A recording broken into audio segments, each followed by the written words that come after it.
श्रीमद्भगवत गीता के पहले अध्याय का महात्म्य। पार्वती जी ने कहा, भगवन आप सब तत्वों के ज्ञाता हैं। आपकी कृपा से मुझे श्री विष्णु संबंधी नाना प्रकार के धर्म सुनने को मिले जो समस्त लोक का कल्याण करने वाला हो। देवेश, अब मैं गीता का महात्म्य सुनना चाहती हूँ, जिसका श्रवण करने से श्री हरि में भक्ति बढ़ती है। श्री महादेव जी बोले, हे पार्वती, जिनका श्री विग्रह अलसी के फूल की भांति श्याम वर्ण का है, पक्षीराज गरुड़ ही जिनके वाहन हैं, जो अपनी महिमा से कभी च्युत नहीं होते तथा शेषनाग की शैया पर शयन करते हैं, उन भगवान महाविष्णु की हम उपासना करते हैं। एक समय की बात है, मूर दैत्य के नाशक भगवान विष्णु शेषनाग के रमणीय आसन पर सुखपूर्वक विराजमान थे। उस समय समस्त लोकों को आनंद देने वाली भगवती लक्ष्मी ने आदरपूर्वक प्रश्न किया। श्री लक्ष्मी जी ने पूछा, भगवन, आप संपूर्ण जगत का पालन करते हुए भी अपने ऐश्वर्य के प्रति उदासीन होकर जो इस क्षीर सागर में नींद ले रहे हैं, इसका क्या कारण है? श्री भगवान बोले, सुमुखी, मैं नींद नहीं लेता हूँ, अपितु तत्व का अनुसरण करने वाली अंतर्दृष्टि के द्वारा अपने ही माहेश्वर तेज का साक्षात्कार कर रहा हूँ। देवी, यह वही तेज है जिसका योगी पुरुष कुशाग्र बुद्धि के द्वारा अपने अंतःकरण में दर्शन करते हैं तथा जिसे मीमांसक विद्वान वेदों का सार तत्व निश्चित करते हैं। वह माहेश्वर तेज एक अजर प्रकाश स्वरूप आत्मरूप रोग शोक से रहित अखंड आनंद का पुंज निष्पंद निरीह तथा द्वैत रहित है। इस जगत का जीवन उसी के अधीन है, मैं उसी का अनुभव करता हूँ। देवेश्वरी, यही कारण है कि मैं तुम्हें नींद लेता सा प्रतीत हो रहा हूँ। श्री लक्ष्मी जी ने कहा, ऋषिकेश, आप ही योगी पुरुषों के ध्येय हैं। आपके अतिरिक्त भी कोई ध्यान करने योग्य तत्व है, यह जानकर मुझे बड़ा कौतूहल हो रहा है। इस चराचर जगत की सृष्टि और संहार करने वाले स्वयं आप ही हैं। आप सर्वसमर्थ हैं। इस प्रकार की स्थिति में होकर भी यदि आप उस परम तत्व से भिन्न है तो मुझे उसका बोध कराइए। श्री भगवान बोले, प्रिय, आत्मा का स्वरूप द्वैत और अद्वैत से पृथक, भाव और अभाव से मुक्त तथा आदि और अंत से रहित है।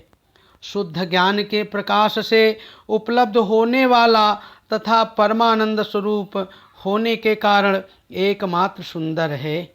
यही मेरा ईश्वरीय रूप है।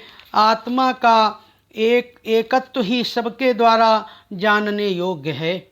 गीता शास्त्र में इसी का प्रतिपादन हुआ है।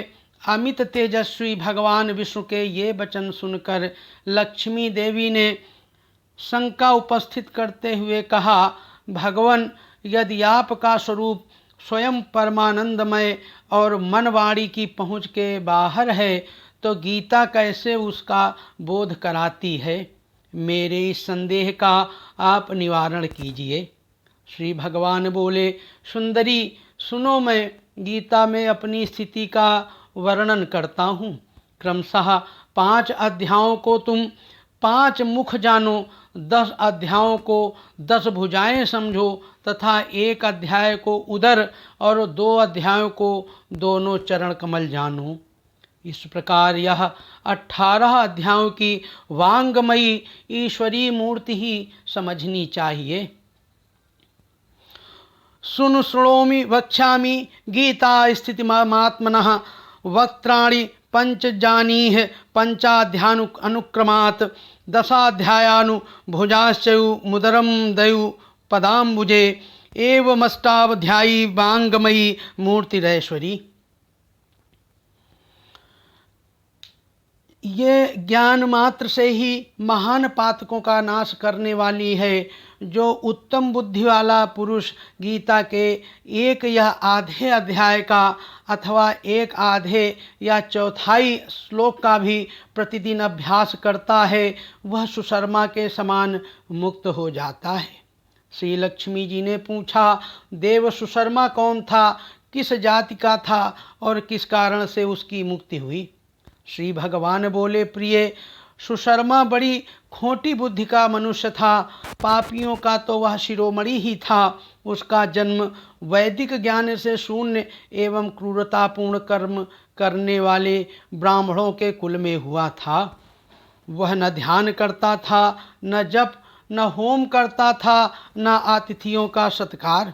वह लंपट होने के कारण सदा विषयों के सेवन में ही आसक्त रहता था। हल जोतता और पत्ते बेचकर जीविका चलाता था। उसे मदिरा पीने का व्यसन था। वह मांस भी खाया करता था। इस प्रकार उसने अपने जीवन का दीर्घकाल व्यतीत कर दिया। एक दिन मूढ़ बुद्धि सुशर्मा पत्ते लाने के लिए किसी ऋषि की वाटिका में घूम रहा था। इसी बीच में काल रूपधारी काले सांप ने उसे डस लिया। सुशर्मा की मृत्यु हो गई। तदंतर वह अनेक नरकों में जा वहीं की यातनाएं भोग कर मर्त्यलोक में लौट आया और वहाँ बोझ ढोने वाला बैल हुआ। उस समय किसी पंगु ने अपने जीवन को आराम से व्यतीत करने के लिए उसे खरीद लिया। बैल ने अपनी पीठ पर पंगु का भार ढोते हुए बड़े कष्ट से 7-8 वर्ष बिताए। एक दिन पंगु ने किसी ऊंचे स्थान पर बहुत देर तक बड़ी तेजी के साथ उस बैल को घुमाया। इससे वह थककर बड़े वेग से पृथ्वी पर गिरा और मूर्छित हो गया। उस समय वहाँ कुतूहलवश आकृष्ट हो बहुत से लोग एकत्रित हो गए। उस जन समुदाय में से किसी पुण्यात्मा व्यक्ति ने उस बैल का कल्याण करने के लिए उसे अपना पुण्य दान किया। तत्पश्चात कुछ दूसरे लोगों ने भी अपने अपने पुण्यों को याद करके उन्हें उसके लिए दान किया। उस भीड़ में एक वेश्या भी खड़ी थी। उसे अपने पुण्य का पता नहीं था, तो भी उसने लोगों की देखा देखी उस बैल के लिए कुछ त्याग किया। तदंतर यमराज के दूत उस मरे हुए प्राणी को पहले यमपुरी ले गए। वहाँ पर विचार कर कि यह वेश्या के दिए हुए पुण्य से पुण्यवान हो गया है, उसे छोड़ दिया गया। फिर वह भूलोक में आकर उत्तम कुल और शील वाले ब्राह्मणों के घर में उत्पन्न हुआ। उस समय भी उसे अपने पूर्व जन्म की बातों का स्मरण बना रहा। बहुत दिनों के बाद अपने अज्ञान को दूर करने वाले कल्याण तत्व का जिज्ञासु होकर वह उस वेश्या के पास गया और उसके दान की बात बतलाते हुए उसने पूछा, तुमने कौन सा पुण्य दान किया था? वेश्या ने उत्तर दिया, वह पिंजरे में बैठा हुआ तोता प्रतिदिन कुछ पढ़ता है, उससे मेरा अंतःकरण पवित्र हो गया है। उसी का पुण्य मैंने तुम्हारे लिए दान किया था। इसके बाद उन दोनों ने तोते से पूछा। तब उस तोते ने अपने पूर्व जन्म का स्मरण करके प्राचीन इतिहास कहना आरंभ किया।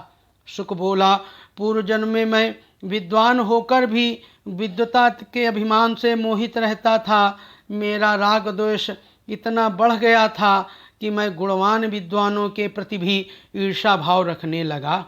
फिर समयानुसार मेरी मृत्यु हो गई और मैं अनेकों घृणित लोकों में भटकता फिरा। उसके बाद इस लोक में आया। सद्गुरु की अत्यंत निंदा करने के कारण तोते के कुल में मेरा जन्म हुआ। पापी होने के कारण छोटी अवस्था में ही मेरा माता पिता से वियोग हो गया। एक दिन मैं ग्रीष्म ऋतु में तपे हुए मार्ग पर पड़ा था। वहाँ से कुछ श्रेष्ठ मुनि मुझे उठा लाए और महात्माओं के आश्रय में आश्रम के भीतर एक पिंजरे में उन्होंने मुझे डाल दिया। वहीं मुझे पढ़ाया गया। ऋषियों के बालक बड़े आदर के साथ गीता के प्रथम अध्याय की आवृत्ति करते थे। उन्हीं से सुनकर मैं भी बारंबार पाठ करने लगा। इसी बीच में एक चोरी करने वाले बहेलिये ने मुझे वहाँ से चुरा लिया। तत्पश्चात इस देवी ने मुझे खरीद लिया। यही मेरा वृत्तांत है, जिससे मैंने आप लोगों से बता दिया। पूर्व काल में मैंने इस प्रथम अध्याय का अभ्यास किया था, जिससे मैंने अपने पाप को दूर किया है। फिर उसी से इस वेश्या का भी अंतःकरण शुद्ध हुआ है, और उसी के पुण्य से ये द्विज श्रेष्ठ सुशर्मा भी पाप मुक्त हुए हैं। इस प्रकार परस्पर वार्तालाप और गीता के प्रथम अध्याय के महात्म्य की प्रशंसा करके वे तीनों निरंतर अपने अपने घर पर गीता का अभ्यास करने लगे। फिर ज्ञान प्राप्त करके वे मुक्त हो गए। इसलिए जो गीता के प्रथम अध्याय को पढ़ता, सुनता तथा अभ्यास करता है, उसे इस भावसागर को पार करने में कोई कठिनाई नहीं होती है। बोलो विष्णु